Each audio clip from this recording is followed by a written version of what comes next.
Infertility treatment? No way, we don't need that. All you need to do is take care of the household chores for the family. What? That's... I turned pale at Jack's unexpected words. It was as if he was treating me like a mere housekeeper.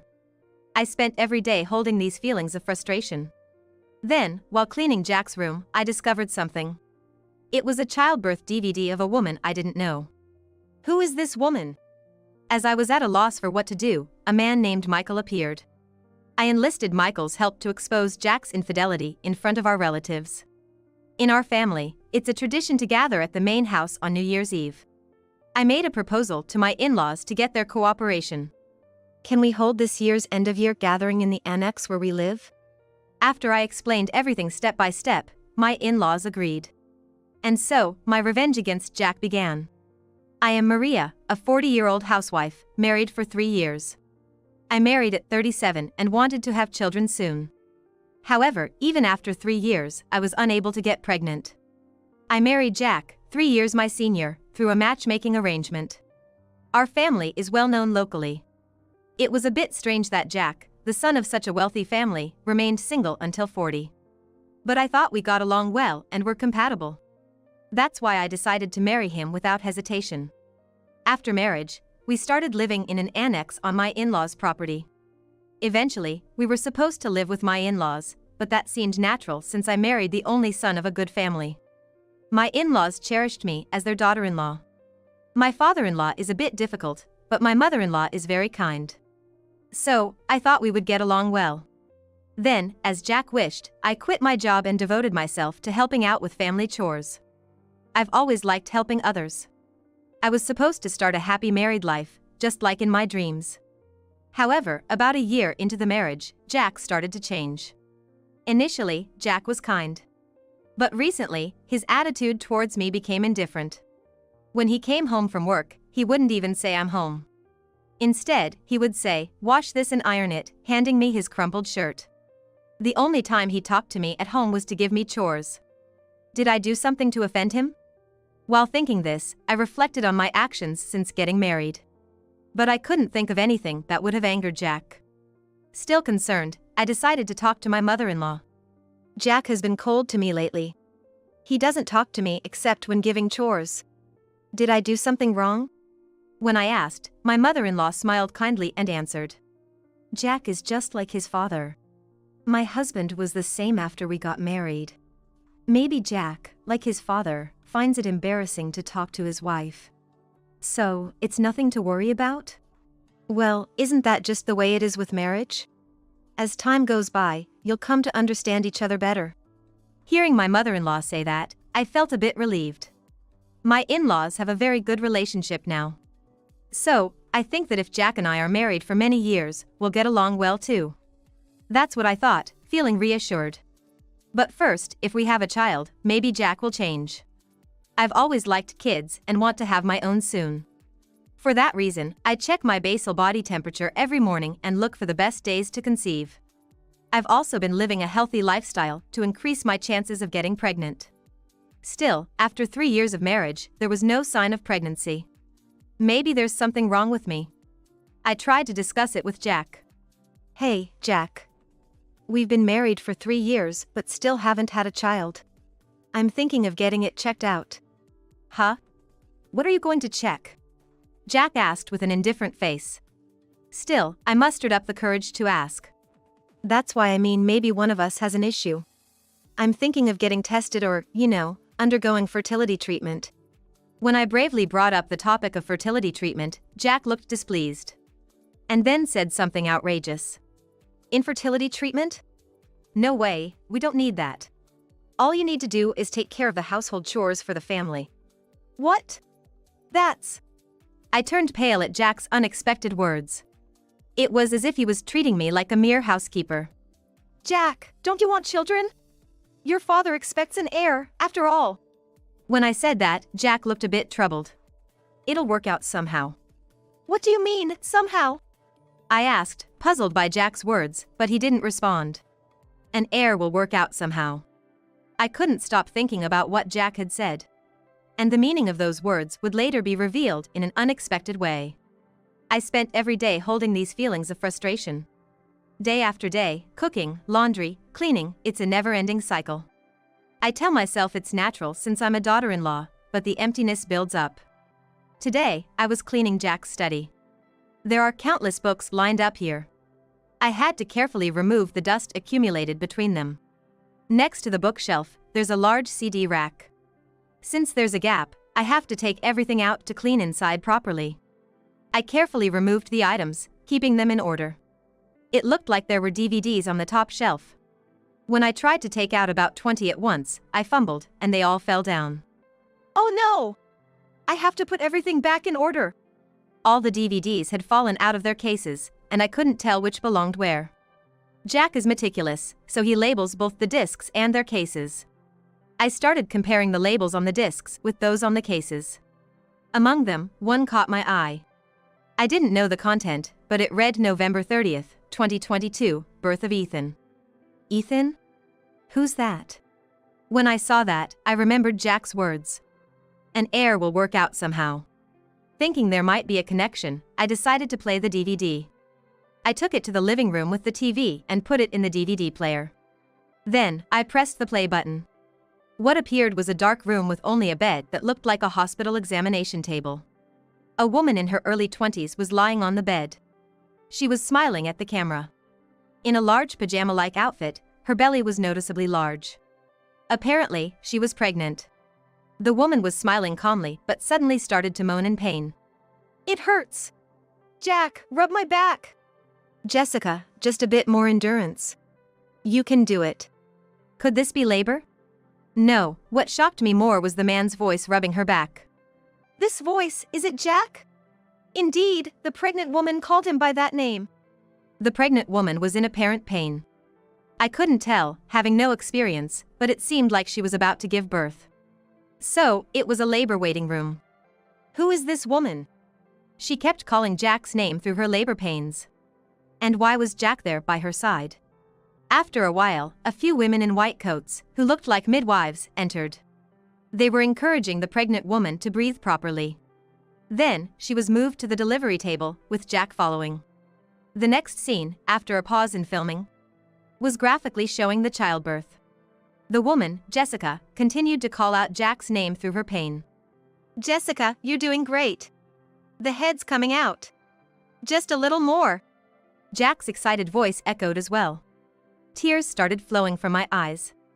Jack had been cheating on me. The label's date was exactly a year ago. This means Jack had been cheating for almost 2 years. Could this DVD be conclusive evidence? But this alone doesn't prove the child is Jack's. In such a case, I would want to consult a lawyer or a private investigator. However, Jack only gives me enough money for living expenses, so I don't have much of my own. As I was at a loss for what to do, the doorbell rang. Peering at the monitor, I saw a man in his late 20s standing there. Hello, who is it? My name is Michael. Is Jack at home? The man, with a troubled look on his face. No, my husband hasn't come home yet. I see. Excuse me, but you are his wife, aren't you? May I have a moment of your time? I was curious about the man with the concerned look on his face. When I opened the front door, he respectfully handed me his business card and bowed. His name was Michael. For a moment, I felt like I had heard that name before. Actually, I wanted to ask your husband about a woman named Jessica, one of his subordinates. I reacted to the name Jessica. It was the same name as the pregnant woman from earlier. Is this Jessica, by any chance, the woman who gave birth about a year ago? To my question, Michael showed a look of surprise. Why do you ask that? Did your husband tell you about acknowledging the child? What do you mean by acknowledging? What's that about? As I pressed for answers in shock, Michael covered his mouth with his hands, as if he had said something he shouldn't have. I'm so sorry. While apologizing, he looked like he had indeed said something regrettable. I calmed Michael down and asked him to talk more. It's okay. I think I have a rough idea of what's going on. So, I won't be surprised by anything you tell me. Could you please explain? I decided to invite him in. I offered him tea, but Michael didn't touch it and sat solemnly. Then he said, almost in a whisper, Jessica was. She's my ex-girlfriend. Wait, so you broke up because she cheated with my husband? No, it's not like that. I was confused by Michael's response. Normally, if a girlfriend cheated with her boss, one would get angry and break up. Or confront the cheating partner. But Michael didn't seem like he was in such a state. But Jessica was pregnant with Jack's child, right? How can you say that's not the reason for your breakup? It's different. Jessica's child is actually mine. I was taken aback by Michael's sudden loud declaration. More than that, what did he mean by the child not being Jack's? You just said that Jack acknowledged the child, right? Does he know it's not his child? I don't know about that. She insists it's definitely Jack's child. But do you have proof that it's your child? Yes, I do. Michael asserted confidently. He had visited to see the child, Ethan, after his birth. He said that Ethan, as a baby, looked exactly like his own baby photos. That's why he tried to reconcile with Jessica. However, Jessica, uninterested in a life with financially unstable Michael, refused to get back together. No, it wasn't just that. Jessica insisted that Ethan was not Michael's son, but definitely Jack's. She had been two-timing them. Since then, she had Jack acknowledge Ethan and was receiving child support and living expenses from him. Jack would get angry when I asked how much he earned, replying, "Why do you need to know that?" Now it made sense. He didn't want the amount of his salary known, for that reason. I felt overwhelmed with a sense of helplessness. Michael, unable to give up on his child, had hired a private investigator. And after thorough investigation, it turned out Ethan was indeed his son. Ma'am, even if Ethan isn't your husband's child, the fact remains he cheated. And he's been silently providing money to Jessica. That can't be overlooked, right? Of course not. We agreed to join forces and settle this matter once and for all. And now, it's December. In our family, it's a tradition to gather at the main house on New Year's Eve. I made a proposal to my in-laws to get their cooperation. Can we have this year's end-of-year gathering at the annex where we live? Why's that? You know our family's gatherings involve a lot of people, Maria. Yes, I know. Preparing the meal is a big task. To get their cooperation, I had to tell the truth. I started by telling my in-laws what Michael had shared, to avoid shocking them suddenly. Then, I decided to show them the DVD. My father-in-law, eyes widening, watched in disbelief and uttered, "What is this?" My mother-in-law was also deeply shocked to see Jack accompanying an unknown woman during childbirth. I explained the plan that Michael and I had devised and asked for their help. All right. I don't know how this will go, but let's cooperate. Yes, we need to make things clear with Jack. Having my in-laws' support was reassuring. All that was left was to wait for New Year's Eve. A month passed, and it was New Year's Eve night. Our relatives gathered at our house. In the annex's living room, we set up a long table, barely big enough, and arranged the food on it. The relatives all wondered, why are we gathering here? Before we began eating, my father-in-law stood up to address everyone. Good evening, thank you for joining our family's traditional gathering. It's a bit cramped, but today, we have something important to show you, which is why we're gathered here in the young couple's annex. We don't have the equipment to play this DVD back in the main house. When my father-in-law said that, I also stood up. Ladies and gentlemen, before we dine, please watch this video. I said this, turned on the TV, and started preparing the DVD player. What is it? Some interesting video? Jack asked me with a smirking expression, unaware of the fate that awaited him. As soon as I pressed play, Jack's face froze. Suddenly, the labor waiting room appeared, with Jessica lying down. Is this?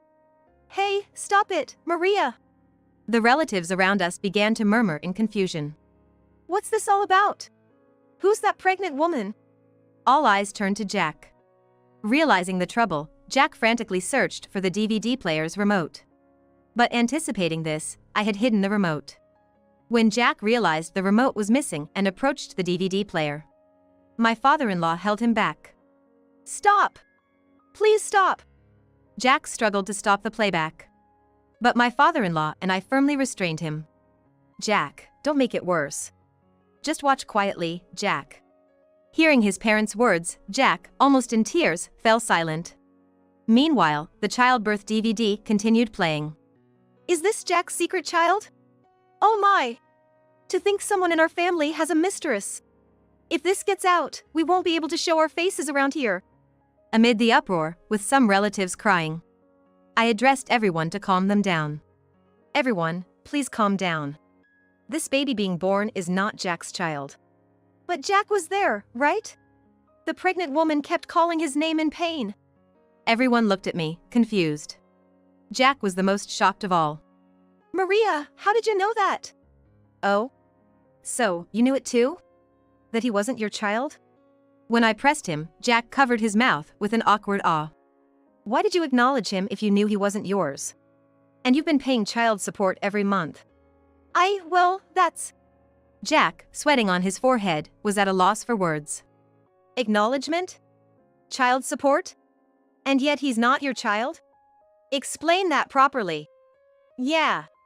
We can't accept this as it is. Everyone was accusing Jack in unison. But Jack himself couldn't seem to spit out the truth. My mother-in-law, unable to hold back any longer, prostrated herself in front of everyone, crying. Everyone, I am so sorry. It was my fault for not raising him right. While sobbing, I rubbed her back with both hands.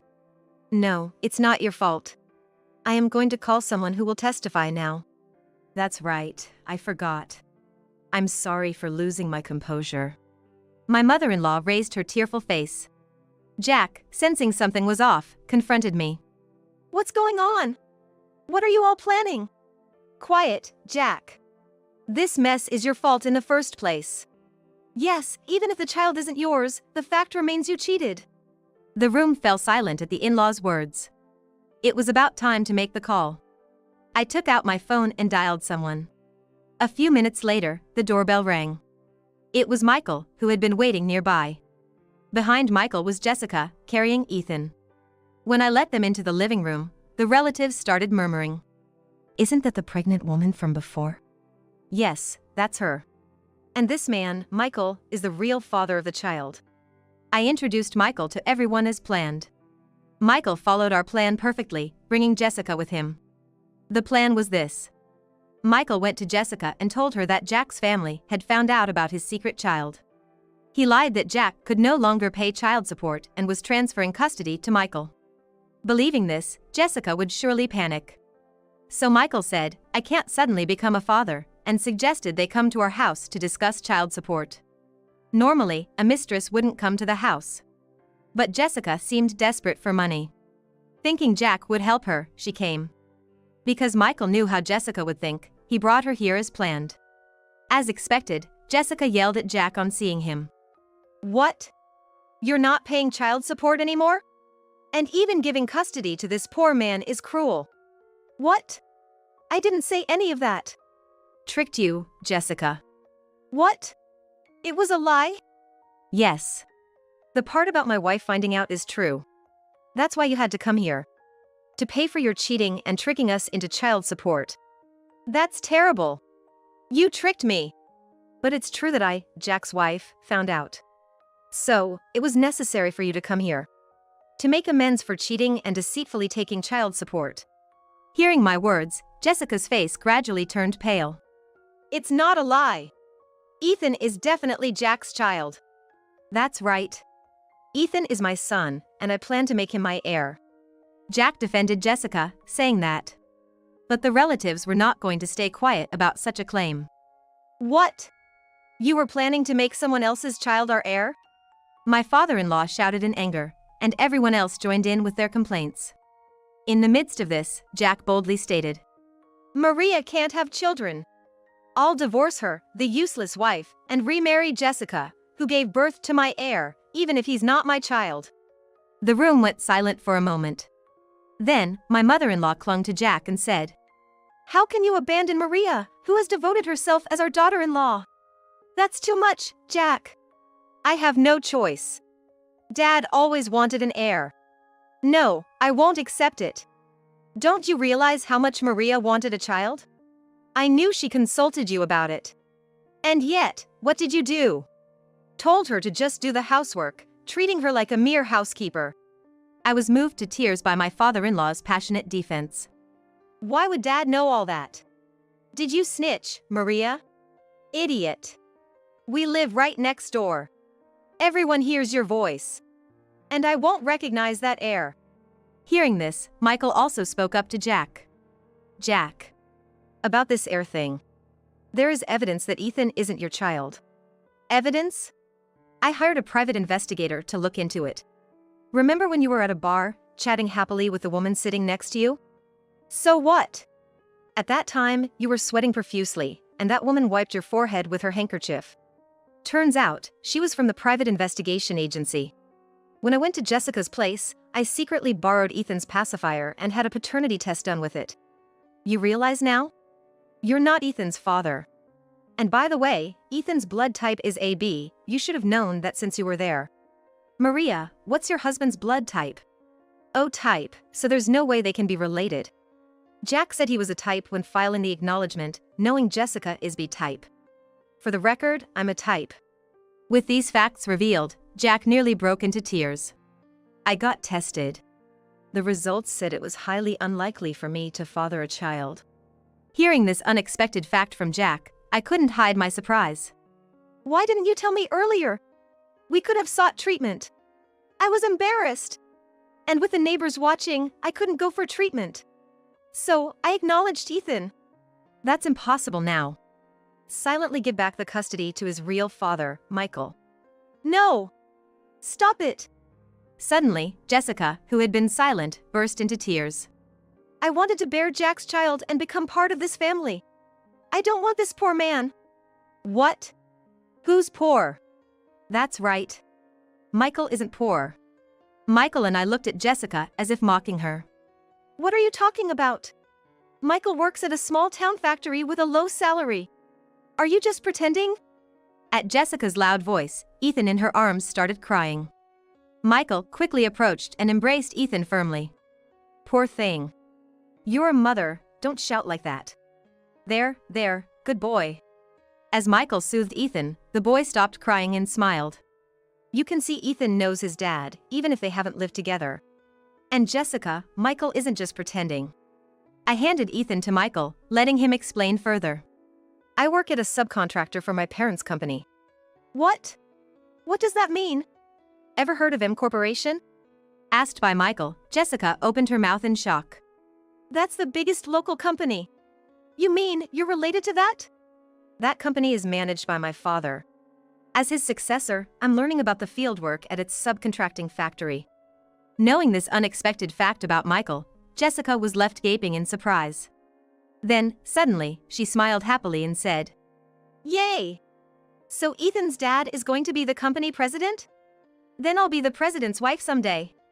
Jessica, thinking such convenient thoughts, snatched Ethan from me. Hugging him tightly, she said, Ethan, we'll live with Dad from now on. No. I'll take Ethan, but I won't be with you. I'll raise him at my parents' home. That seemed only natural to me. However, Jessica, turning pale, desperately resisted. Why? I'm his mother. Why would you do that? Of course. You've been nothing but lies, chasing after men with money. How can anyone trust you? No, I won't lie anymore. Please. Let me stay with Ethan. He needs me. Jessica looked at Michael pleadingly. But Michael's decision was unwavering. Ethan was even trying to look away from Jessica. She no longer had the right to be a mother. Jessica. There's something you need to say first. You had an affair with your boss, and now his wife and relatives are here. Shouldn't you apologize? Well, that's... Jessica was at a loss, with the relatives watching. I seized the opportunity to confront her. Well, regardless of whose child it is, your affair with Jack is a fact. We'll be demanding proper compensation for that. No! I don't want to! What a shameless woman! Settle your dues properly! The relatives echoed the sentiment. And of course, Jack, you'll be paying compensation too. I looked sternly at Jack. Then, my father-in-law also spoke to Jack. Not just that. Having someone in our family causing such a scandal is a disgrace to us in the eyes of society.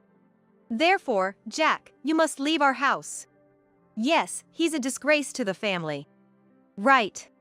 Leave now. The relatives' accusations made Jack shrink. Then, he looked at me with pleading eyes. Maria, I was wrong. I'll pay the compensation, please help me. I was speechless at his pathetic state. But Jack, undeterred, continued.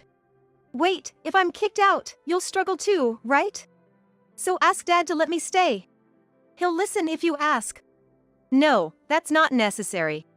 I'll also leave after divorcing you. I firmly responded, feeling relieved. I couldn't help but notice Jack's bewildered expression. What are you talking about? How will you live if you leave? A housewife like you can't make it on her own.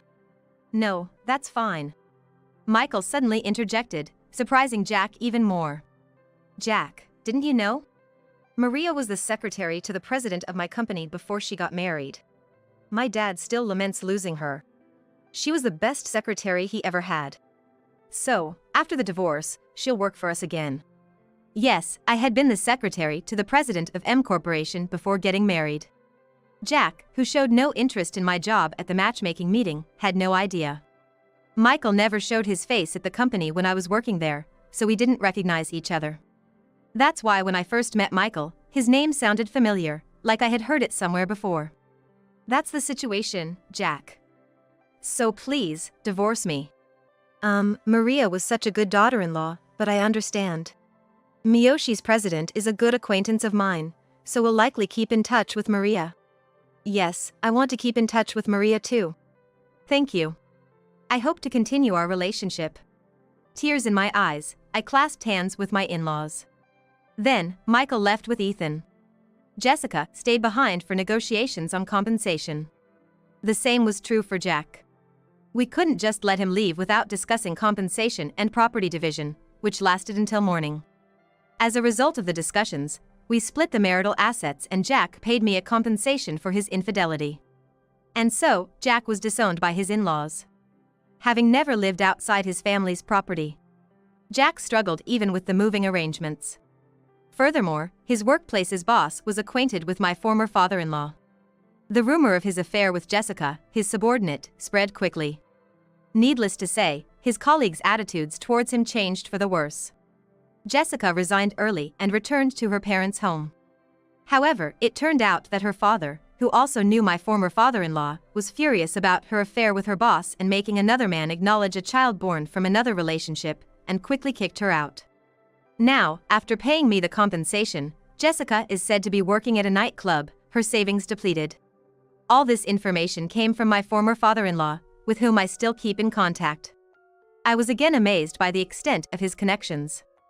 Eventually, Jack, too, resigned from his job after much personal turmoil. He has since gone somewhere to look for work, but I have no idea where.